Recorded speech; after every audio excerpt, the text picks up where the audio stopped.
बिहार में बीपीएससी के माध्यम से आयोजित की गई टीआरई 3 में ऐसे अभ्यर्थी जिनका सीटेट में प्राइमरी और अपर प्राइमरी दोनों में मार्क्स 82 नंबर था, उन कैंडिडेट्स को होल्ड पर डाल दिया गया था संशय की स्थिति में,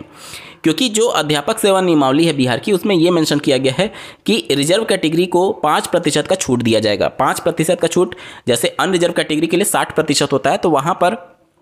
150 का 60% निकालेंगे तो 90 नंबर एग्जैक्ट आता है, तो वहाँ पर तो कोई प्रॉब्लम नहीं है। लेकिन 5% छूट देने के बाद से 55% अगर आप 150 नंबर का निकालेंगे तो वो 82.5 अंक आता है। तो वहाँ पर 82 नंबर पाने वाले अभ्यर्थियों को 82.5 अंक से कम पाते हुए उन पर संशय बरकरार रखा गया था और उनको होल्ड पर डाला गया था, जिसको लेकर के संशय पर आज स्पष्टीकरण बिहार सरकार के द्वारा, शिक्षा विभाग के द्वारा जारी किया गया है, जो कि आप अपने स्क्रीन पर लेटर देख पा रहे होंगे। इस लेटर में ये मेंशन किया गया, देखिए, अध्यापक सेवा नियमावली जो 2023 है उसमें 5वें पॉइंट के दूसरे पॉइंट को लेकर के संशय था। यहां पर यह मेंशन किया गया, देखिए, नियमावली के नियम 5(2) के अंतर्गत विद्यालय अध्यापक के पद पर नियुक्ति हेतु राष्ट्रीय अध्यापक शिक्षा परिषद द्वारा समय समय निर्धारित शैक्षणिक एवं प्रशैक्षणिक योग्यता निर्धारित की गई है। इस प्रावधान के तहत राष्ट्रीय अध्यापक शिक्षा परिषद के लेटर दिनांक 11/2/2011 के द्वारा शिक्षक पात्रता परीक्षा के लिए मार्गदर्शिका निर्गत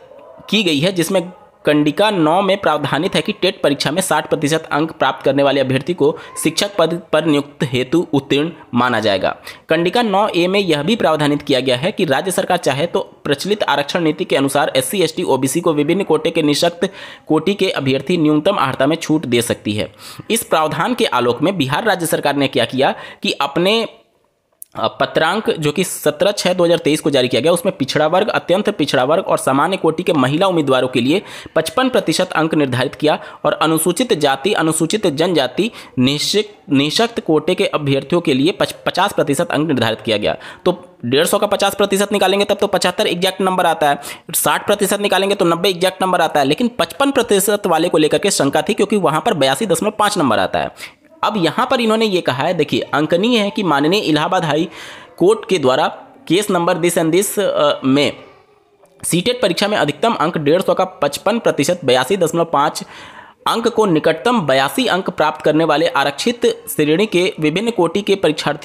परीक्षार्थी को उत्तीर्ण करने पर के बिंदु पर निर्णय लेने हेतु दिनांक 13/11/2013 को एनसीटी को निर्देशित किया गया था। एनसीटी ने माननीय न्यायालय के आदेश के आलोक में विचार के उपरांत एक पत्र जारी किया 10 जनवरी 2024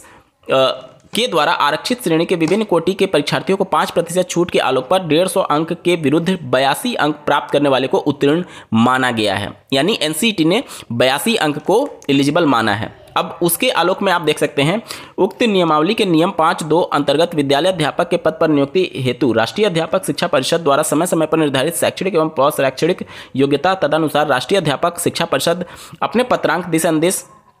के द्वारा शिक्षक पात्रता कंडिका 9 के आलोक में निर्गत विभागीय पत्रांक 17/6/2023 के परिप्रेक्ष्य में पिछड़ा वर्ग, अत्यंत पिछड़ा वर्ग एवं सामान्य कोटि के महिला उम्मीदवारों के लिए 5% छूट के साथ 55% में 82.5 अंक ना मान करके वहां पर 82 अंक को टेट में जो पाए हुए हैं उनको उत्तीर्ण माना जाएगा। ये बिहार राज्य सरकार का पत्र है, आप देख पा रहे होंगे। 7 मार्च 2025 यानी आज ही के दिन ये पत्र जारी किया गया है। तो जो भी संशय था वो संशय खत्म हो चुका है, और अगर आप टेट में 82 नंबर पाए हुए हैं तो बिहार के टीआरई 3 समेत देश के सभी राज्यों में अगर आपके 82 नंबर आ रहे हैं तो आप एलिजिबल होंगे। वहीं पर अगर आप सेंटर लेवल की भर्ती में सम्मिलित होना चाहते हैं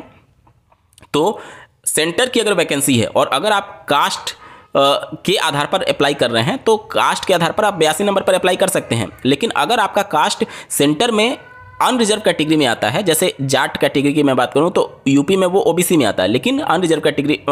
जो सेंट्रल लेवल का कास्ट होता है उसमें वो अनरिजर्व कैटेगरी में आता है। तो ओबीसी चूंकि यूपी में है तो यूपी के वैकेंसी में जाट जो है वो 82 नंबर पर क्वालिफाई माना जाएगा, लेकिन सेंटर लेवल की जो वैकेंसी होगी उसमें 90 नंबर उनको लाना अनिवार्य होगा। इसी तरीके से अगर कोई कैंडिडेट है, मान लीजिए उत्तर प्रदेश का, और वो किसी अन्य राज्य में अप्लाई करता है, तो चूंकि वो अन्य राज्य में अनरिजर्व में काउंट होगा, तो भले ही वो कैटेगरी से बिलोंग क्यों ना करता हो, अनरिजर्व में जब हो जाएगा मतलब दूसरे स्टेट में, तो उसको 90 नंबर लाना अनिवार्य होगा। ठीक है, अगर आप अपने ही स्टेट में, मतलब कि जहाँ के आप निवासी हैं उसी स्टेट में अगर आप शिक्षक भर्ती में आवेदन करते हैं, तब जाकर के अगर आप कैटेगरी से बिलोंग करते हैं तो 82 नंबर पर आप आवेदन करने के लिए एलिजिबल होते हैं। इस वीडियो को देखने के लिए आपका बहुत बहुत धन्यवाद। भगवान करे आपका दिन शुभ हो।